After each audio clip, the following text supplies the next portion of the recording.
September 14th of 2015, the LIGO Observatory received a signal of two colliding black holes that collided together 1.3 billion years ago. The two black holes were about 30 times the mass of the sun. One was a little bit larger than the other, and the stars around them that you see here as they merge together, the gravitational field of these two merging black holes formed an enormous wave in space-time.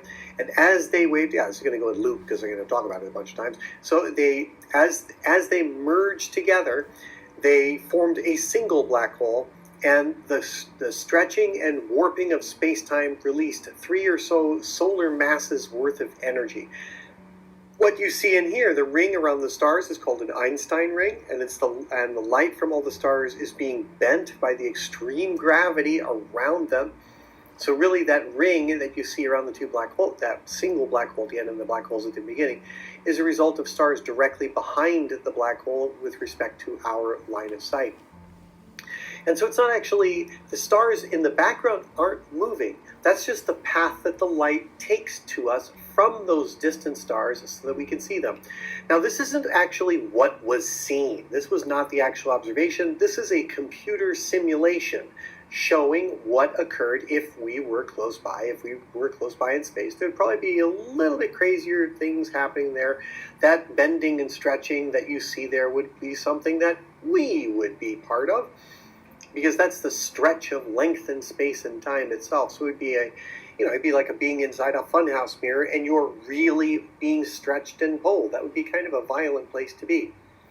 So this is the gravitational lensing that you see there would also be something that's seen from every direction around them, but it's just our particular view from where it is.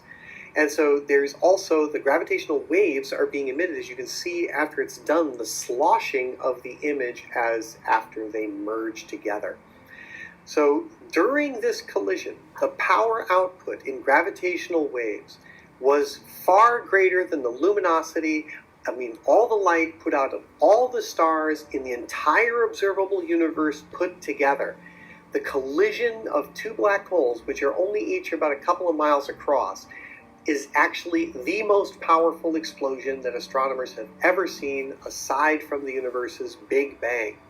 This detection was done by the LIGO Observatory on September 14th of 2015, and that signal was first seen, and eventually after looking at it, it was determined that one of the black holes was 36 times the mass of the sun, the other one was 29 times the mass of the sun, and the resulting black hole was only 62 times the mass of the sun, which suggests that the gravitational wave signal, that warping that you see, carried away 3 solar masses. So 3 solar masses was converted into wave energy propagating through space-time itself. And that is about 5 times 10 to the 47th joules of energy, if you really must think that. But really, it's just an enormous thing. All right, what's interesting, though, is that because they're waves that propagate outward from this black hole, you could actually think of them as having a frequency and a pitch. And in fact, their frequency and pitch is actually such that they would be audible in the human spectrum. So what we're seeing here is the actual pitch perspective of how fast it went. Each of these two black holes went along as time went on, and you see that they, from the left-hand side, we see the signal themselves, and the signal rises out of the background. And if you go check it out on the LIGO website, you see that it has a whoop whoop whoop sound, which is really kind of fun. And this shows the actual appearance of the signal and how long it took to do the collision. So the simulation in the past was very wrong in terms of its time frame. The signal itself in that final collision took less than a tenth of a second. As a result of this discovery, and notice there's 2 indications, one from LIGO at Hanford, one from LIGO at Livingston, and you can see the frequencies in hertz are those of human audio, human ears, but they were really quiet. They were so very quiet, but yet they would have been audible had they been louder and closer. That's a weird thought. And so they're called chirps because they go up at the end, like that. That's how they sound. They sound like as they come through. This discovery led to the Nobel Prize in Physics in 2017. So the LIGO Observatory, the gravitational LIGO, which is the Laser Interferometer Gravitational Wave Observatory, or LIGO, involved over 1,000 people, roughly 1,200 researchers in about 20 countries. And this whole project took about 50 years from its first idea till the discovery. And the Nobel Prize laureates, which were each incredibly important to the creation of this, were Rainer Weiss, and the other half was to Barry Barish and Kip Thorne.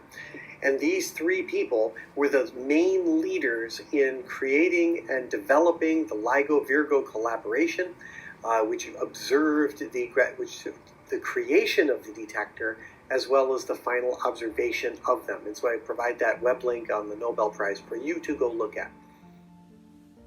Det är intressant det här klippet, och det speglar också på vad jag själv har fått uppleva och som jag beskriver i Frö 5 i kommande bok.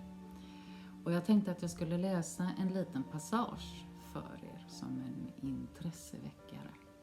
Och kanske ni blir om än mer nyfikna på vad svarta hål egentligen är och var de kommer ifrån. Inte bara utifrån klippet ni tidigare har sett. Men jag börjar. När jag fick till mig Maya-tolkningen och sköldpaddan blev det symbolen för vår mark vi går och lever på. Symbolerna talade om vulkaner, vatten och luft och hur de påverkar vår jordskorpa genom vårt agerande, som i denna era går i en positiv energi. Det menas inte att det är positivt i sin utveckling. Det betyder att det är en energi som är in reverse. Den är omvänd. Det förklarade också orden jag fått på resan, att vi har a ghost in a machinery. Ett spöke i maskineriet. I det esoteriska lärospåret fick jag fina kopplingar till hur mineralriket, växtriket, djurriket och människoriket gått i sina involutions- och evolutionscykler. Både människa och djur har en positiv laddning, in reverse, omvänd. Platserna jag sett och satt mina fötter på ville visa mig hur djupt mitt epigenetiska arv är inrotat. Men också i alla levande entiteters arv. Vi har under fiskarnas epok levt i en manlig energi. Den mörka energin.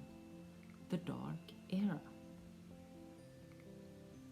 Många människor tolkade in Maya-kalenderns slutdatum som världens undergång den 21 december 2012.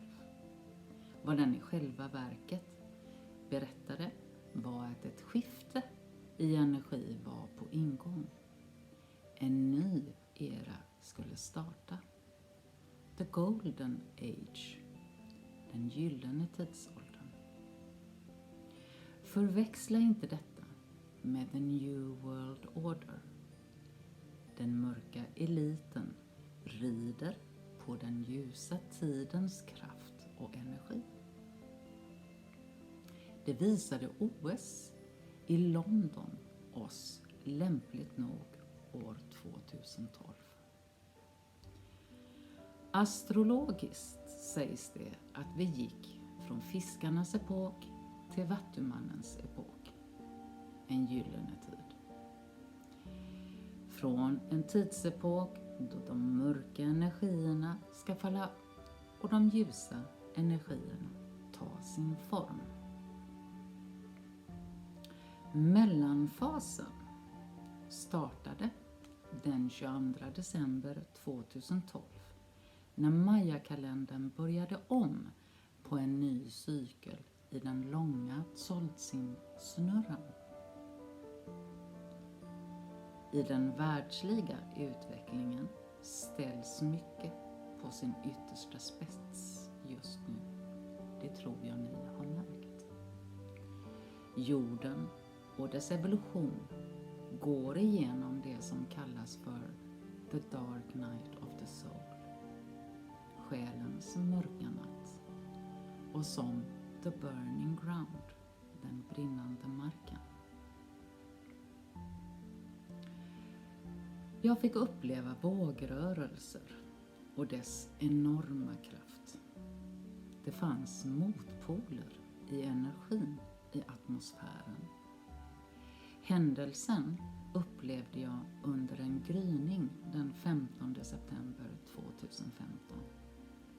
Jag upplevde det som ett energikrig, där två poler möts och när den ena polen strömmade fram och penetrerade in i den andres energi, likt en mörk tsunamivåg som sköljer över kosmos himlavalv. I den stunden höll jag bokstavligt talat på att falla ur min egna säng.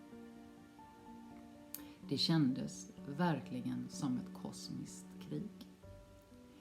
Det var i denna upplevelse som jag också fick till mig orden: vi har givit upp. Det är över nu. För ett tag föll jag i stillhet. Men när nyheten släpptes, april 2019, att man lyckats fotografera ett svart hål, blev många frågetecken besvarade. I ett projekt man kallar LIGO ville man i forskarvärlden mäta gravitationsvågor. Man hade byggt upp 2 stationer för att mäta kosmiska rörelser. En i Hanford, Washington, och en i Livingston, Louisiana. Tidigt gryning den 15 september 2015 fick mätinstrumenten utslag. Vågen jag hade känt var ett resultat som de sa kom från en gravitationsvåg och var en bekräftelse på att 2 svarta hål kolliderat med varandra för lite drygt 1,3 miljarder år sedan. Nu blev den lyckliga resan till det svarta hålet en total sanning utifrån flera perspektiv. Och där lämnar jag